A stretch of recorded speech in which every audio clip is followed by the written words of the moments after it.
Saya sekarang tidak terutama sekali berbicara sebagai presiden mandataris, tidak sebagai presiden perdana menteri, tidak sebagai presiden panglima tertinggi. Saya berbicara di sini sebagai penyambung lidah rakyat Indonesia. Halo semua, selamat datang di Misjarah. Di video kali ini, kita bakal mendalami sosok yang sangat berpengaruh di sejarah Indonesia dan juga bahkan dunia. Tidak lain dan tidak bukan, beliau adalah Bung Karno, Presiden pertama Republik Indonesia. Kita akan membahas bagaimana Soekarno tidak hanya mengubah Indonesia, tetapi juga memengaruhi kancah internasional. Siapkan posisi sing enak, mari kita sama-sama belajar sedikit tentang sejarah Indonesia. Dan nggak perlu lama-lama lagi, berikut adalah ceritanya.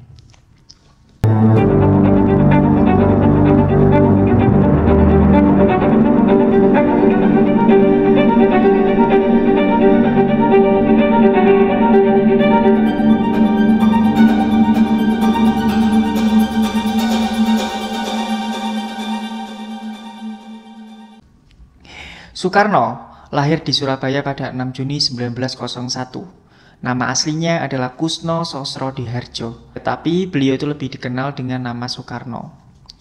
Beliau adalah anak dari pasangan Sukemi Sosrodihardjo dan juga Ida Ayu Nyoman Rai. Soekarno tumbuh di tengah-tengah perubahan sosial dan politik yang cukup besar. Pendidikan awalnya di sekolah, dia itu ada di Belanda dan memberikan banyak pengaruh pada pandangan politiknya. Soekarno lulus dari Technische Hogeschool, maaf kalau penyebutanku salah, yang sekarang itu menjadi ITB. Dan beliau itu bergelar insinyur. Minatnya yang besar pada politik itu membuatnya memilih jalur perjuangan kemerdekaan. Pada tahun 1927, Soekarno mendirikan Partai Nasional Indonesia dengan tujuan utama meraih kemerdekaan Indonesia dari Belanda. Beliau menggunakan platform PNI untuk menyebarluaskan ide-idenya tentang nasionalisme dan juga kemerdekaan. Meskipun dia sering menghadapi penangkapan dan juga pemenjaraan oleh pemerintah kolonial Belanda, Soekarno itu tetap harus berjuang untuk kemerdekaannya. Dan pada 17 Agustus 1945, Soekarno bersama Muhammad Hatta itu memproklamasikan kemerdekaan Indonesia. Dan ini adalah salah satu momen yang sangat bersejarah di Indonesia. Dalam pidatonya, Soekarno itu menyatakan tekad rakyat Indonesia untuk merdeka dan juga bebas dari penjajahan. Dan saudara-saudara sekalian, apa sebab sekarang Sang Triwarna bisa berkibar di sini? Tak lain tak bukan jalan oleh karena rakyat Indonesia yang 70 miliar ini berjuang mati-matian. Selama masa-masa awal kemerdekaan, Soekarno itu menghadapi banyak tantangan. Negara baru ini tuh harus menghadapi ancaman dari Belanda yang ingin kembali menjajah. Sebagai presiden pertama, Soekarno itu sangat berperan besar dalam mempersatukan berbagai kelompok dan membangun dasar-dasar negara. Pada April 1955, Bandung itu menjadi tuan rumah konferensi Asia Afrika yang bisa disebut diinisiasi oleh Soekarno bersama beberapa pemimpin dunia seperti Jawaharlal Nehru dari India, Gamal Abdel Nasser dari Mesir dan juga Zhou Enlai dari Cina. Konferensi ini itu melibatkan 29 negara baru dari Asia dan juga Afrika. Tujuan utama konferensi ini adalah untuk membangun solidaritas antar negara-negara baru dan juga melawan kolonialisme. Soekarno dan juga rekan-rekannya itu mengusulkan prinsip kedaulatan negara, non-intervensi, dan juga kerjasama internasional. Konferensi ini tuh tidak hanya berfungsi sebagai platform bagi negara-negara baru untuk berbicara, tetapi juga menandai awal dari gerakan non-blok yang bisa dibilang berusaha untuk menjaga independensi politik yang ada di tengah-tengah ketegangan perang dingin pada waktu itu. Gerakan non-blok itu dibentuk pada 1961 di Belgrade, Yugoslavia.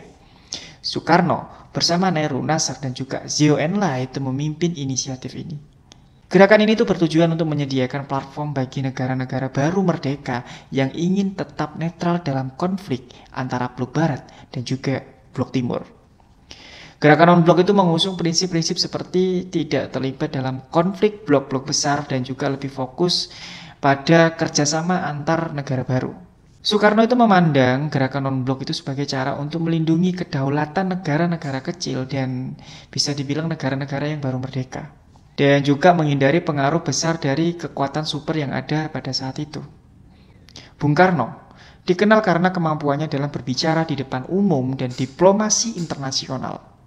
Dia itu sering menggunakan kesempatan di forum internasional untuk mempromosikan ide-idenya tentang kemerdekaan dan juga keadilan global. Kemampuannya dalam berbicara itu tidak hanya membuat Indonesia itu diperhatikan oleh negara lain, tetapi juga membuat negara-negara lain memikirkan ulang tentang kebijakan-kebijakan mereka yang membahayakan Indonesia. Dengan gaya pidato yang penuh semangat dan oratoris, Soekarno berhasil membuat isu-isu internasional itu lebih dikenal di kalangan negara-negara baru merdeka. Comment voyez-vous maintenant l'avenir de votre pays? Oh, l'avenir de mon pays? Oui, Monsieur le Président. Brillant.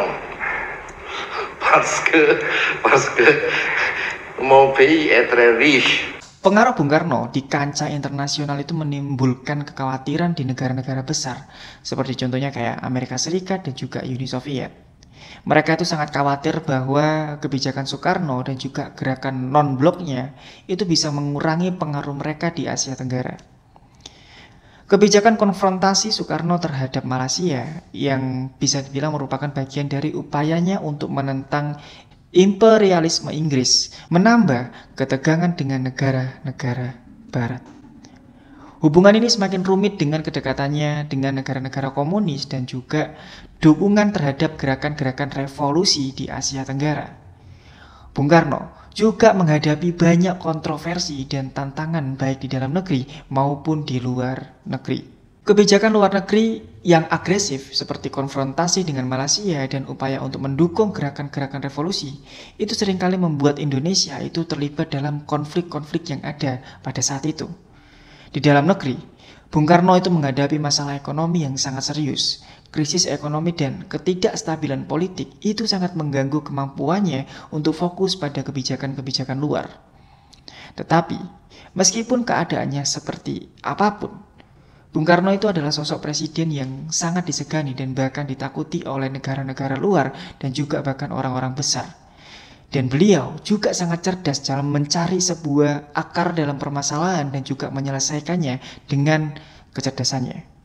Kalau aku ngomongin tentang sejarah Bung Karno, mungkin akan jadi berjam-jam aku ngejelasinnya. Karena begitu banyak banget cerita yang ditinggalkan dan juga sejarah yang sangat kuat yang terkadang itu masih terasa hingga saat ini.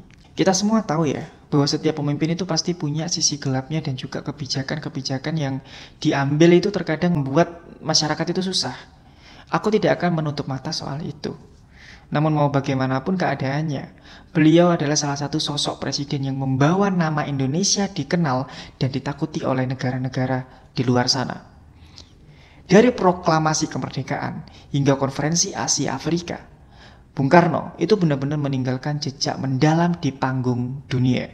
Soekarno tidak hanya menginspirasi bangsa Indonesia, tetapi juga mengguncang panggung internasional. Beliau itu tidak takut sama sekali berdiri tegak dan berbicara tentang keadilan dan juga kemerdekaan. Dan membuat negara besar itu sangat berhati-hati dengan beliau. Warisan Bung Karno itu tetap relevan hingga hari ini. Semuanya itu mengajarkan kita tentang kekuatan diplomasi, keberanian, dan juga pentingnya solidaritas global. Jadi kalau misalkan kalian terinspirasi dengan perjalanan Bung Karno, jangan lupa untuk like dan komen, mungkin juga bisa subscribe juga ya.